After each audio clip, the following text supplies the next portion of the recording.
Olá, hoje nós vamos falar sobre superendividamento da pessoa física. Isso mesmo, gente como eu, como você, que pode estar cheio de dívidas e existe uma nova lei que veio para ajudar, mas não é qualquer dívida não.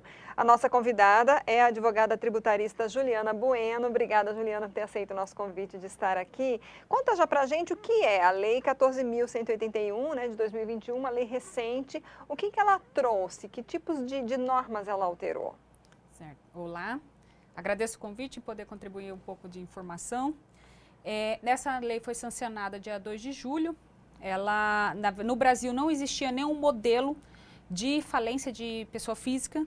Ela veio de um padrão europeu, americano, que lá tem contempla a possibilidade de renegociação de pessoa física. Aqui no Brasil, até então, a gente tinha insolvência civil, um modelo desatualizado, pouco usado, não satisfazia as dívidas, acabava por afundar mais ainda o consumidor. Hoje se sabe que o Brasil tem mais de 62 milhões de endividados, conforme dados do Serasa. Esse número tende a aumentar devido à pandemia. E essa lei, ela trouxe a possibilidade do consumidor, pessoa natural, de boa fé, poder negociar essa dívida dela, desde que isso não atinja o mínimo existencial. O que seria esse mínimo existencial? A lei não definiu expressamente o que seria, mas subentende que é a soma das dívidas com a subtração da renda e desde que consiga ter uma manutenção da dignidade humana. Esse tipo de dívida, a gente sabe que, até anunciei aqui no começo, que não é qualquer tipo de dívida, né, que pode ser negociada a partir dessa lei. Quais são essas dívidas? A pessoa ela tem que apresentar esse extrato, digamos, para mostrar que essas dívidas vieram aí de uma forma não, por exemplo, supérflua? Exato. A lei, ela expressa nesse sentido, em dizer que não pode aquelas adquiridas com fraude, má-fé. Isso daí já é um caráter mais subjetivo, acho que vai ser apreciada a análise do juiz. Não pode dívidas supérfluas, dívidas de financiamento bancário, de imobiliário, financiamento imobiliário, crédito rural e financiamentos com crédito de garantia real. Então, por exemplo, se a pessoa começou a atrasar as contas de energia, de água, aluguéis, nessas pequenas dívidas que foram crescendo, essas são possíveis de serem negociadas? São possíveis. Como que vai funcionar? Ela vai ter núcleos, já tem alguns modelos implantados. Rio Grande do Sul foi pioneiro em trazer isso, já em 2006. Ele tem a Sejusc, que é um centro de conciliação, de resolução de conflitos, em que já está fazendo essa negociação. O PROCON do Distrito Federal também se aliou com o Tribunal de Justiça do Distrito Federal e também já está implantando. E vai ser aberto alguns núcleos. O consumidor, ele pode ir até lá, dizer da possibilidade que está aberta a negociação, vai ser conduzido em uma audiência de conciliação, onde vai estar todos os credores, e aí o consumidor ele vai dar um plano de recuperação. Olha, eu posso estar pagando de tais formas. A diferença que tem hoje no modelo de recuperação judicial de pessoa jurídica é que os planos podem ser distintos. Hoje, na pessoa jurídica, o mesmo plano, se está na mesma categoria, por exemplo, os créditos trabalhistas, eles têm que ser iguais. Nessa modalidade da pessoa física, ele pode fazer créditos distintos. Vai ser aberto aos credores. Uma vez que fez o acordo, o juiz homologa, aquilo lá vai ter força de título, executivo judicial, com coisa julgada, como não tem mais onde se discutir. Caso o credor não apareça, ele não vai mais poder executar aquela dívida e os juros vai ficar suspenso. Então, aquela dívida ela fica suspensa. E aí, o juiz parte para um plano compulsório, que aí ele vai dizer como vai ser pago. Aí tem um prazo de 5 anos. A primeira parcela pode ser paga em até 180 dias após a homologação. Então, assim, fica bem mais difícil para aquele credor que não for participar. Isso daí é meio que estimulando para que tudo se resolva numa audiência de conciliação. Na audiência, né? Existe, porque a gente fala em superendividamento, né? E a gente fala assim, mas tem gente que está endividado, mas não está tanto. Existe um limite, existe um mínimo, um máximo desses valores? Qual seria essa diferença de alguém que está endividado e alguém que está super endividado, nesse sentido aí? Apesar da lei brasileira, ela vir de modelos americanos, europeus, lá, por exemplo, França, ele tem esse mínimo e o máximo.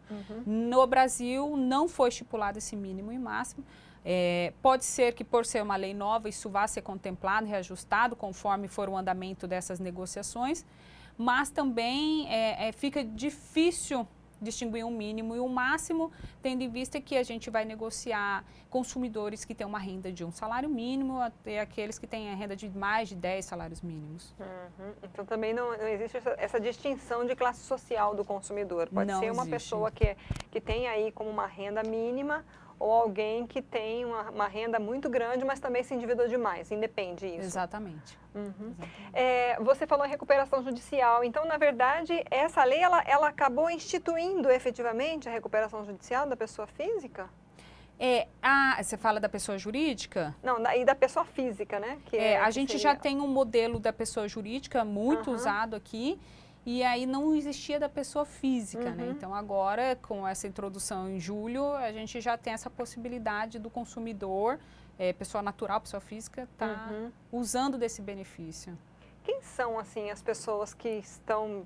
Existe essa pesquisa, digamos, qual é o perfil desse superendividado aqui no Brasil? Então, não tem um perfil específico, né? Porque às vezes pode acontecer de uma pessoa até que tem uma renda alta, tem um problema de saúde, e aí teve que gastar todas as suas finanças aí na luta, né, pela saúde. Então, ela também pode estar se enquadrando.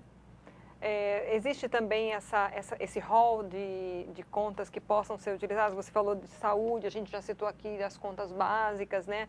Mas tem algo, por exemplo, que não está dentro desse rol e que a pessoa pode alegar uma necessidade para tentar negociar essa dívida? Estando na relação de consumo, que não seja aquelas já citadas, supérfluo, financiamento imobiliário, crédito rural ou financiamento com garantia real, ela pode estar inclusa.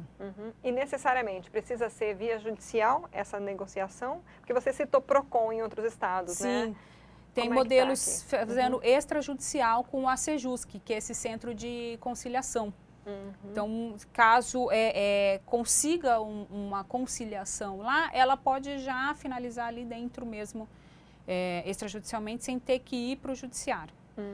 Aí, se não houver algum credor ou não, os credores presentes não aceitarem, aí teria que ingressar judicialmente. Aí tem que ir para a justiça, né? Isso. Empréstimos consignados, isso é abarcado também por essa norma? Porque a gente vê bastante, e um assédio muito grande aos servidores públicos, aos idosos, pensionistas, né, aposentados. Pode-se também fazer a negociação?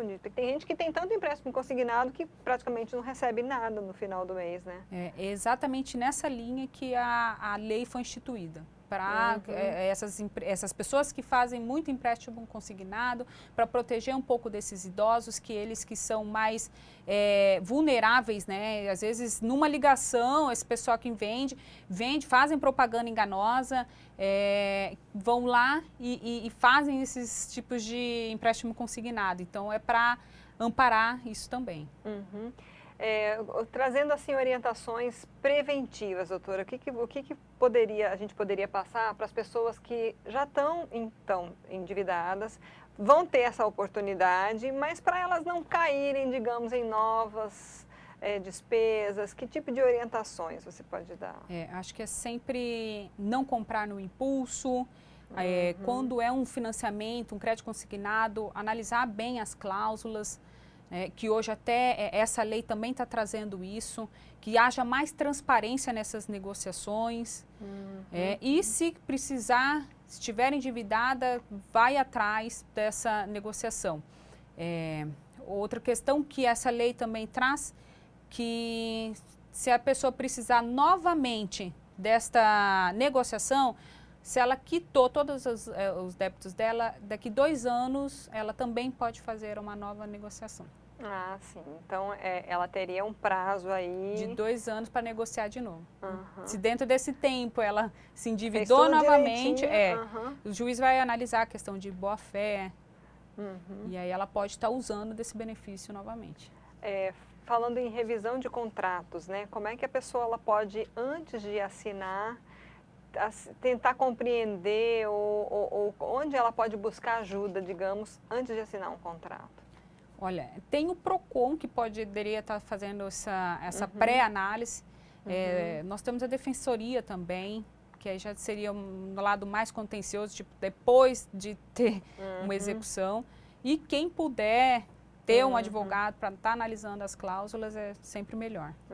Quais seriam as vantagens, por exemplo, de se analisar um contrato? Como que a pessoa consegue evitar problemas maiores, né? Para ver se não tem uma cláusula abusiva, um juros, né? Um juros sobre juros dentro do contrato ali que às vezes passa despercebido. Aí depois a dor de cabeça vai ser maior. Maior. Né? Dentro desse tema que a gente está trazendo aqui, alguma questão que a gente não abordou, que a senhora gostaria de trazer, ou reforçar dentro porque é uma norma, a gente até gente, você que está nos acompanhando aí, é algo novo, que agora que vocês estão começando a lidar, apesar de ter todo o relato, né, de experiências fora daqui, mas vai ter muita coisa que vai se ajustar aí nesse caminho, né? Então, tem alguma questão que a senhora gostaria de reforçar para a gente que está assistindo aí? Eu acredito que a pessoa que esteja nessa questão de superendividamento é válido pesquisar mais sobre o assunto, ver se é vantagem ou não, para voltar a ter dignidade. A gente sabe que as pessoas às vezes estão agora com você falou da pandemia, que a tendência é aumentar, né? Estão com medo, estão com cuidado. Os órgãos, eles estão atendendo bem de forma online? Como é que também existe essa possibilidade para buscar essa informação? Agora, como é uma lei nova, então a gente acredita que ainda vai implantar, ela está ainda imatura nessa questão. O PROCON tem que esperar um posicionamento, às vezes do Tribunal de Justiça, do PROCON local, para poder se amparar. Quem quiser procurá-la para tirar dúvidas, então, agora também trazendo aí, tem redes sociais, o seu escritório, sim, sim. Quais são os seus contatos? Nós temos o site, que lá ele já consegue ter o link do WhatsApp, que é www.jbuenoadvogados.com.br. Aí ali tem todas as informações, né? Sim. Tá ótimo, muito obrigada. Então, eu que espero agradeço. que a gente possa ter ajudado aí muita gente a tirar as dúvidas e buscar seus direitos, né? Obrigada pela oportunidade. Nós conversamos então com a doutora Juliana Bueno, advogada tributarista, falando sobre essa lei recente, né, que foi aprovada, 14.181 de 2021, para ajudar as pessoas que estão super endividadas. Então, se você quiser tirar mais dúvidas aí, o site é o jbuenoadvogados.com.br, né? Exato. Né? E aí ali tem as informações. Se você conhecer alguém que está endividado, que quer uma ajuda aí, mande essa entrevista, aproveite, compartilhe, curta. Ela está nas nossas redes sociais, no site RD News. Obrigada pela sua audiência, até a próxima.